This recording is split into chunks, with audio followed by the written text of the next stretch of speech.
This is Bismack Biyombo. Oh, my bad. I mean, this is Bismack Biyombo.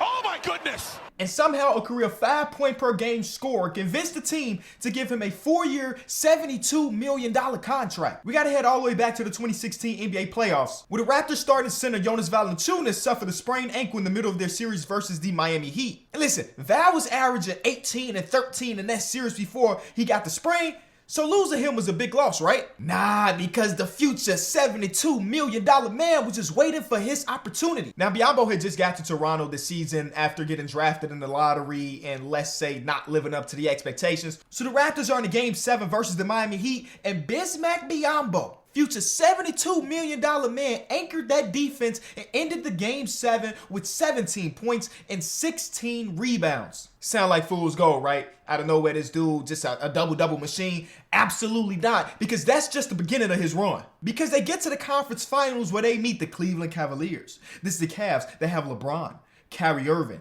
and Kevin Love. Now, the first two games were absolute blowouts in the Cavs' favor, and the Raptors were dominated on the glass by Tristan Thompson and Richard Jefferson, I guess? But I don't know what type of pep talk Bismack Biyombo got, because in Game 3, Biz, La Pantera, Black Panther, started his legendary run. Rebound after rebound, block after block. And thanks to his efforts, the Raptors went on to win Game 3. I mean, he set the record for the most rebounds in a playoff game since 1984 with 26 boards. It looked like there was that extra follow-through mark after the foul and after the whistle.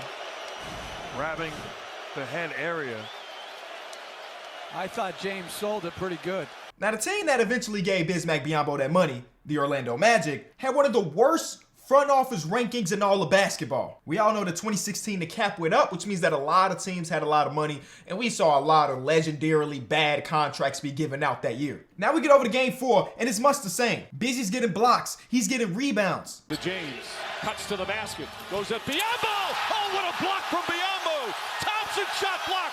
Love, banker won't go! And the Raptors win another game, and now the series is tied 2-2. Uh-oh. Are the Toronto Raptors about to do the thing that they failed to do, which is beat LeBron James in the playoffs? Nope, because in Game 5 and Game 6, they lost by a collective 150,000 points, and LeBronto was born. But hey, Busy ain't taking it too bad. He just played his butt off for a couple game stretch in the playoffs. The whole world was watching. He's about to get a bag. And that bag came from the Orlando Magic, 4-year, $72 million. But I do want to remind people that Nikola Vucevic is on the roster still. And Vuce had his own comments. I believe I'll be the starter, the best player on the team, and the guy who has been here the longest.